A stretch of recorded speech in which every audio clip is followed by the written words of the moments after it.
हूं आपके साथ शिप्रा।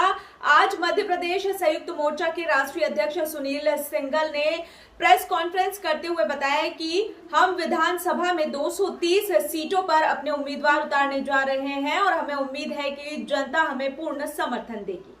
विभिन्न पार्टियों के राष्ट्रीय अध्यक्ष पधारे हुए हैं, उन सबके बीच में काफी अच्छी आपने वो संगठन अपने बेटे के नाम पे कर दिया। नहीं, आपको गलत जानकारी है। मेरे घर में मेरे अलावा कोई राजनीति नहीं करता और मेरे बेटे तो अभी एक 21 साल का, एक 23 साल का है। आप पे 1000 करोड़ रुपए का घोटाले का आरोप लगा था, आप जेल भी गए थे। उसके बाद में फिर आपने पार्टी को भी छोड़ा। अब आप यही तो दुष्प्रचार आप लोग करते हैं। आज तक मेरे ऊपर हिंदुस्तान की किसी भी अदालत में वर्तमान में कोई मुकदमा विचाराधीन नहीं है। मैं सब में दोष मुक्त हो चुका हूँ।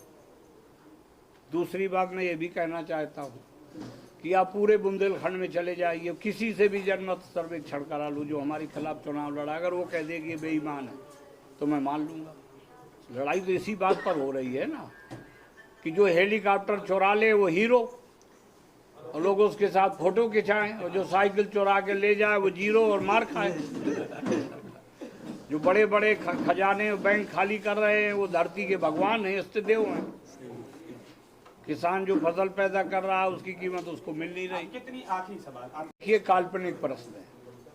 हम ना तो ज्योतिषी हैं, ना हम लोग भविष्यवाणी करते हैं, ना इनमें से कोई बहुत सत्ता का भूखा है, ना इनमें से कोई ऐसा आदमी है कि नंबर 2 के काम करता है तो उसके लिए कहीं ना कहीं राजनीतिक सुरक्षा कवच चाहिए।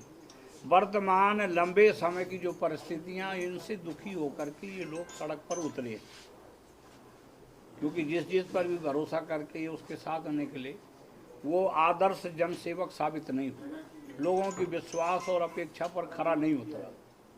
तो ये लड़ाई सत्ता की नहीं है, ये लड़ाई व्यवस्था परिवर्तन। राजनीति के आज आप मध्य प्रदेश संयुक्त मोर्चा का गठन करने जा रहे हैं, मध्य प्रदेश में इलेक्शन होने जा रहे हैं, आपका पूरा उद्देश्य क्या है? मैंने लगता है मैं बेबाक आदमी, आपको बताया भी शायद जानकारी नहीं। मैं बसपा सरकार में जब कैबिनेट मंत्री था तो मैं अपनी पार्टी की ओर से मध्य प्रदेश का प्रभार मेरे पास था और यहाँ के केवल 4 जिले मंडला, बुरहानपुर, श्योपुर और खंडवा, इन 4 को छोड़ के कोई जिला नहीं बचा जिसमें मैंने ज़मीन पे दौड़ा न किया हो। और एक जिले में 10-10 मीटिंगें की होंगी।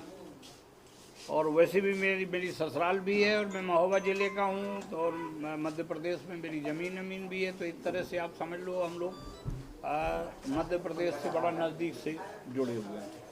तो मुझे लगता है कि यहाँ एक तीसरे मोर्चे की भी आवश्यकता है, जो लोगों की अपेक्षाओं पे खरा उतरे और जो समाज सेवा में आए वो व्यापार ना करे, केवल सेवा करे लोगों की।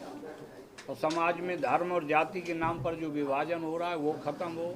और सबसे अच्छी बात तो मैं धन्यवाद देना चाहूँगा जो पंडित जी ने कही, सबसे ज़्यादा जरूरी है व्यवस्था परिवर्तन। किसी भी निर्दोष आदमी को फंसा दीजिए, महंगा वकील करे, जेल जाए, अदालत जाए, छूट करके आए, अपना आधी संपत्ति बेच दे, इतने दिन परिवार से दूर रहे। तो जो इन्वेस्टिगेशन अधिकारी, जो विवेचना करने वाले, उनकी भी कोई जिम्मेदारी होनी चाहिए कि एक बदले की भावना से किसी झूठ आदमी को फंसा रहे हो तो आपकी भी जवाबदेही बननी चाहिए, उनसे भी कोई पूछना। आप अपने मतदाताओं के लिए आपकी मंशा है, तो आपके क्या मुद्दे हैं कि किन मुद्दों को लेकर के आप जनता के बीच में जाएंगे, विशेष मुद्दे? आप ये बताइए कौन सा मुद्दा नहीं है? महंगाई चरम पर है, बेरोजगारी चरम पर है, भ्रष्टाचार चरम पर है। मैं तो सारे देश की बात कर रहा हूँ। नौकरशाही उतनी जवाबदेह नहीं जैसे पहले होती थी। हमारे यहाँ विजय शंकर पांडे जी कमिश्नर थे, अरुण आर्या डीएम थे, इन लोगों का तबादला हुआ, सड़कों पर आदमी उतर आया। इस तरह के भी अधिकारी हम लोगों ने देखे। आज इस तरह की स्थिति ये है कि गरीब आदमी, आम आदमी अगर वो न्याय पाना चाहता है तो आप ही बताइए, आप भी तो इसी समाज से हैं। तो इसलिए बेहतर सोचना चाहिए, बेहतर देखना चाहिए, बेहतर करने के लिए प्रयास करना चाहिए। सरकार आती है तो चुनाव लड़ेंगे। देखिए हमारे जितने लोग हैं ये सब जमीन से निकले हुए लोग हैं, ये अपने लिए नहीं लड़ रहे हैं, ये वर्तमान हालात को सुधारने के लिए लड़ रहे हैं। ये गांव-गांव निकलेंगे, अभी जल्दी ही कार्यक्रम दिखाई देंगे, फिर लोगों की जो भावनाएं देखेंगे, जिनका जन समर्थन जिस तरह ठीक होगा मजबूती के साथ में दस्तक देंगे, उसके सत्परिणाम आएंगे। मतलब अभी और मैं कहना चाहता हूँ, बरगद का बीज बहुत छोटा होता है, पेड़ बहुत बड़ा होता है। बिल्कुल आपने सही कहा, बरगद का बीज बहुत छोटा होता है लेकिन बरगद का पेड़ बहुत बड़ा होता है। और उस बरगद के पेड़ सोशल मीडिया पे विपक्ष दिखाई देता है, आपके यहाँ विपक्ष नहीं दिखाई देगा, क्योंकि 91 में जो हमने देखा है वो 2023 में पूरी फिल्म ही बदल चुकी है, उसके मानक ही बदल चुके, उसके सिस्टम ही बदल चुके हैं। उस पर चर्चा करना मुझे लगता ठीक नहीं है। मानते बरगद का पेड़ अब आप जानते, जो आदमी संघर्ष करता है वो आगे बढ़ता है, वही बरगद बन जाता है। वैसे ऐसा भी कहा जाता है बरगद का पेड़ जहाँ हो उसके नीचे एक कोई भी पौधा पनप नहीं पाता। देखिए, आपकी दृष्टि की सृष्टि अलग है, हमारी दृष्टि की सृष्टि अलग है। हमने तमाम लोगों को राजनीति में खड़ा किया है और कभी भी कोई गंगा जल उठा के बता दे।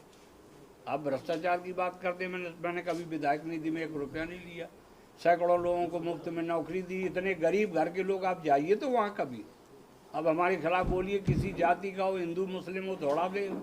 मैं 20 साल बीजेपी में रहा, मैंने कभी हिंदू मुस्लिम की बात नहीं की, एक बयान ला के दिखाइए। तो मैं तो अपना कर्म, चरित्र और सिद्ध, मैं 16 बार अपनी ज़िंदगी में दिल्ली गया हूँ। जो एक बार विधायक रह जाता है वो वहीं डेरा डाले बैठा रहता है। तो मैंने कहा मैं कुर्सी के लिए नहीं हूँ, मेरा हर पल अपने लोगों के लिए। तो ये लोग अपना जाएंगे, लोगों से मिलेंगे, लोगों की भावनाएं देखेंगे, जहाँ पर मजबूत स्थिति बनेगी वहाँ पर चुनाव लड़ेंगे। और आप सबका सहयोग चाहेंगे कि तीसरा दरवाजा है, इसके बारे में भी सोचिए। प्रदेश में भोपाल की ताज़ा खबरों के लिए हमारे YouTube चैनल को लाइक करें और सब्सक्राइब करें। धन्यवाद।